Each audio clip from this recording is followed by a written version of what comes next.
Ketika aku rapuh, kukira semua akan runtuh. Namun ketika aku kuat, ternyata kuasa Allah begitu dahsyat dan sangat dekat. The power of Allah.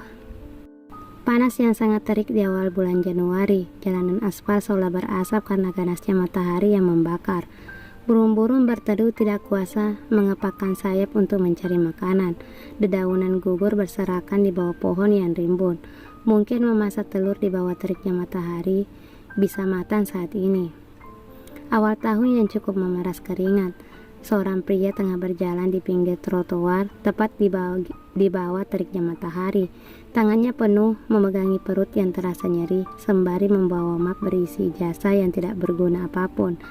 Luka 3 hari lalu yang sempat terbuka, ditambah sedari pagi, ia belum memakan apapun. Pria itu kelaparan. Tepat 3 hari yang lalu, ia memaksakan diri untuk pergi dari rumah sakit. Terlalu berbahaya jika ia terus di sana. Papanya akan terus mencarinya sampai ke daerah terpencil di New York sekalipun. Awalnya Saika tidak setuju, tapi karena Ataya yang keras kepala sejak lahir, akhirnya ia membantu keberangkatan Ataya ke Indonesia. Kenapa Indonesia? Karena di Indonesia ia menemukan jati dirinya, karena di Indonesia ia mendapatkan hidayah, karena di Indonesia juga ia memeluk Islam. Itu kenapa Indonesia adalah negara yang sangat berkesan baginya setelah Allah tentunya. Entah sudah berapa puluh perusahaan yang ia masuki sejak kemarin untuk melamar pekerjaan, tapi tidak ada satupun yang menerimanya.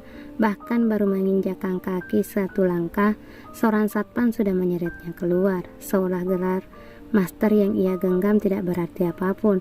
Semua perusahaan Indonesia atau mungkin seluruh relasi papanya benar-benar memblacklistnya. Mungkin ini sebagai bentuk teguran Allah padanya karena dulu ia suka bersikap semena-mena pada orang. Sekarang dia sendiri yang merasakan itu. Bagaimana ditolak untuk bekerja padahal ia sangat membutuhkan.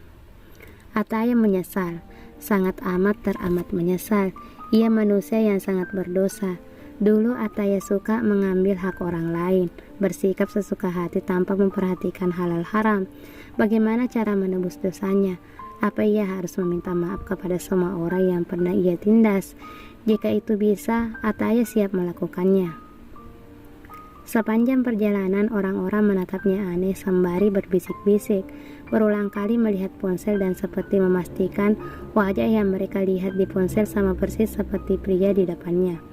Ataya yakin ada berita buruk tentang dirinya yang tengah beredar di media sosial. Yang jelas ia tidak peduli apapun tentang penilaian manusia terhadapnya. Tujuannya saat ini adalah mencari ridho Allah. Buat apa mulia di depan penduduk bumi tapi hina di penduduk langit? Semakin ia melangkah, orang-orang semakin melihatnya dengan tatapan sinis dan mengintimidasi.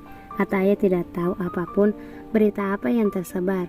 Ponselnya ia tinggal di rumah sakit dengan kopernya. Ke Indonesia hanya bermodal tas ransel kecil dengan uang 500.000 yang sengaja dimasukkan Saka ke tasnya. Karena jika diberi secara langsung, jelas Ataya akan menolak keras.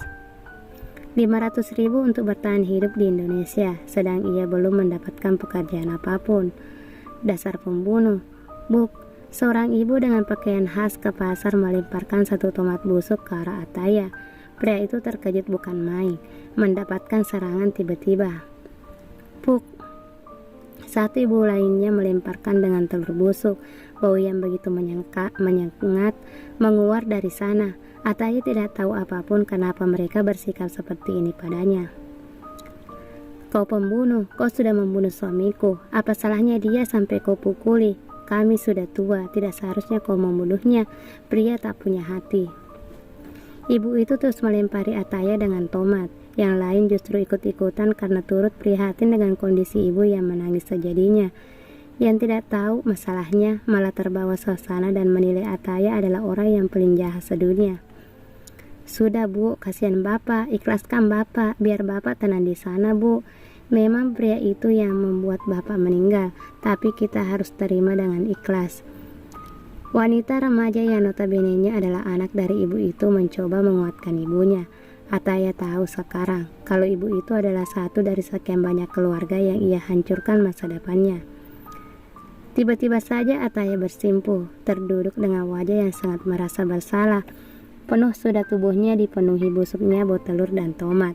Martabat dan kedudukan tinggi yang selama ini Ataya bangun hancur sudah. Sekarang ini ia tidak lebih dari seorang yang menjijikkan menurut orang-orang di sekelilingnya. Maaf, saya benar-benar minta maaf. Saya tahu saya salah, saya hilaf. Apapun akan saya terima jika itu bisa menembus dosa saya kepada suami ibu. Saya sangat merasa bersalah. Air mata Ataya tumpah. Ia sangat menyesal atas apa yang sudah pernah ia lakukan dulu. Saya mau kau juga mati. Kalian semua tahu, pria ini dulu adalah seorang pengusaha yang beringas. Suami saya dibunuh olehnya. Dia pria jahat. Kalian tahu kan beritanya di TV dan sosial media. Sekarang seorang pengusaha itu langsung diberi asap oleh Allah. Lihatlah dia sekarang, memakai pakaian compan-camping seperti orang gila. Bantu saya untuk memberinya pelajaran. Ibu itu mencoba memprovokasi. Sontak semua laki-laki yang menyaksikan itu mengambil ancang-ancang untuk memukuli Ataya. Buk, buk, buk. Lagi dan lagi ia mendapatkan pukulan hebat. Perutnya terasa nyeri sekali, tepat di bagian luka yang sempat terbuka 3 hari lalu. Kini kembali terbuka. Dia menahan rasa sakit yang luar biasa itu. Jika dengan ini mampu membuat ibu itu memaafkannya, Ataya siap. Sudah ibu, kasihan dia bisa mati. Anaknya berteriak histeris, tapi orang-orang tidak mempedulikan kata-katanya dan terus menghajar Ataya. Rasa sakit yang ia terima sama sekali tidak sebanding dengan rasa sakit yang Ammar bin Yasir terima. Ia adalah pria miskin yang tinggal di Makkah. Keislamannya termasuk golongan as-sabiqunal awwalun, generasi pertama. Sebagai golongan pertama, ia dan keluarga masih kerap mendapatkan siksaan kejam dari Quraisy. Orang-orang suku Quraisy kerap kali memainkan siasat licik, apalagi kepada kaum muslim penduduk Makkah yang memiliki martabat rendah dan miskin. Quraisy tidak segan-segan menyiksa hingga membabi buta agar mereka mau pindah agama menyembah berhala. Keluarga Yasir termasuk salah satu korban keganasan Quraisy. Quraisy mengutus Bani Maksum untuk menyiksa Ammar bin Yasir dan kedua orang tuanya. Setiap hari keluarga Ammar dibawa ke padang pasir yang sangat panas, lalu disiksa selayaknya asap pedih. Dipukuli, disulut dengan besi panas, ditenggelamkan ke dalam air, dan lainnya. Namun siksaan dari Quraisy tidak pernah membuat Ammar menjadi takluk dan berpindah agama. Setiap hari Nabi Muhammad SAW berjalan-jalan ke wilayah penyiksaan. Pada saat itu pula Rasulullah melihat keluarga Ammar. Nabi meminta Ammar sekeluarga untuk bersabar. Nabi Muhammad SAW juga berpesan kalau keluarga Ammar adalah calon penghuni surga. Kegigihan Ammar membuat Bani Maksum jengkel. Suatu ketika Abu Jahal datang dan ikut menyiksa keluarga Ammar. Ibu Ammar akhirnya meninggal dunia dengan tusukan tombak tembus di punggungnya.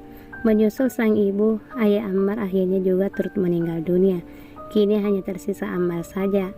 Saat Ammar setengah sadar karena berbagai macam siksaan, Ammar dipaksa untuk mengucapkan pujian kepada berhala dan kali itu ia menurutinya.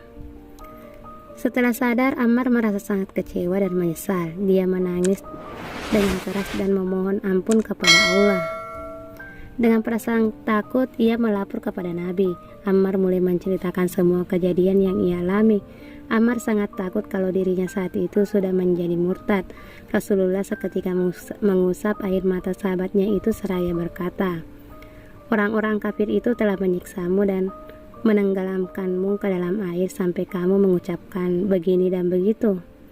"Benar wahai Rasulullah," jawab Ammar. Sambil tersenyum, Rasulullah berkata, "Jika mereka memaksamu lagi, tidak apa, ucapkanlah seperti apa yang kamu katakan tadi." Kemudian Nabi membacakan sebuah ayat Al-Quran, surah An-Nahl ayat 106. Barang siapa yang kafir kepada Allah sesudah dia beriman, dia mendapat kemurkaan Allah, kecuali orang yang dipaksa kafir padahal hatinya tetap tenang dan dalam beriman. Dia tidak berdosa.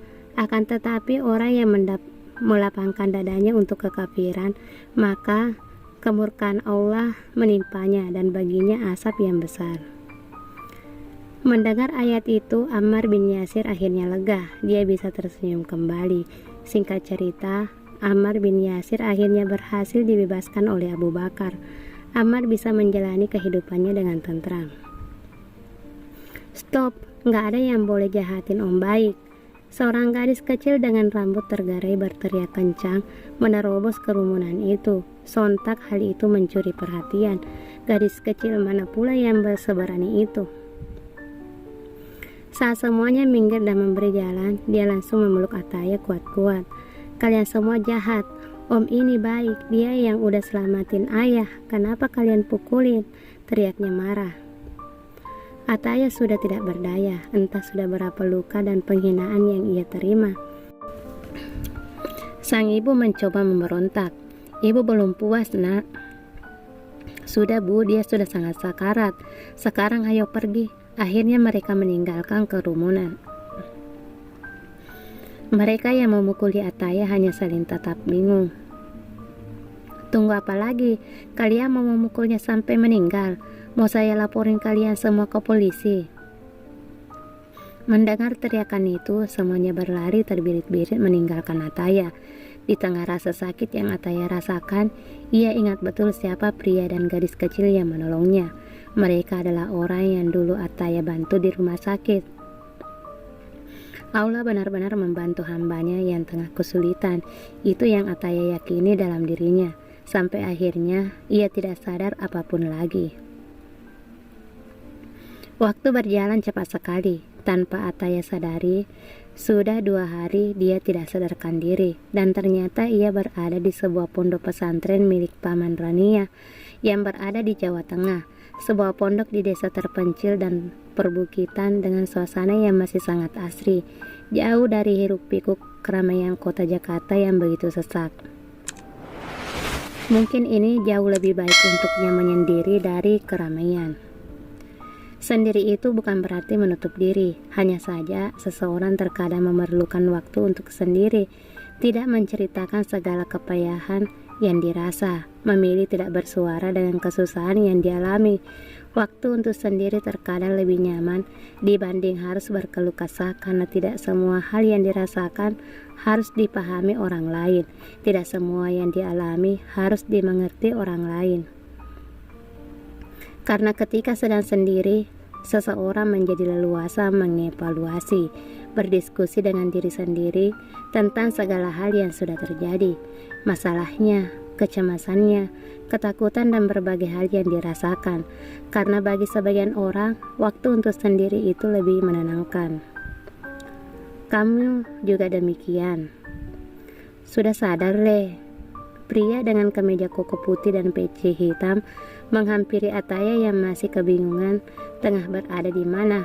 Wajahnya yang segar membuat Ataya yakin kalau pria di sampingnya baru selesai sholat. Saya lagi di mana, Pak? Tanya Ataya. Kamu lagi di pondok pesantren milik saya. Sebelumnya, perkenalkan nama saya Ahmad. Kamu tidak sadarkan diri sejak 2 hari lalu. Dan alhamdulillah sekarang sudah sadar. Pria dengan nama Ahmad memulai percakapan. Yang bawa saya ke sini siapa, Pak? Kamu dibawa ke sini oleh ayahnya Rania. Ayahnya Rania itu teman dekat saya. Dia sudah ke Jakarta dan menitipkan salam untuk kamu. Dan maaf karena tidak bisa menemani kamu lebih lama lagi. Ada pekerjaan di sana katanya. Katanya pesantren ini adalah tempat yang tepat untuk kamu belajar agama, jawabnya. Ataya mengangguk. Sayang sekali dia tidak bisa mengucapkan terima kasih kepada Rania dan ayahnya. Kalau boleh tahu, nama kamu siapa? Ataya tidak langsung menjawab. Sejenak ia berpikir. Nasran Abil Muwaffaq, Pak. Nama yang bagus. Bapak panggil Abil ya?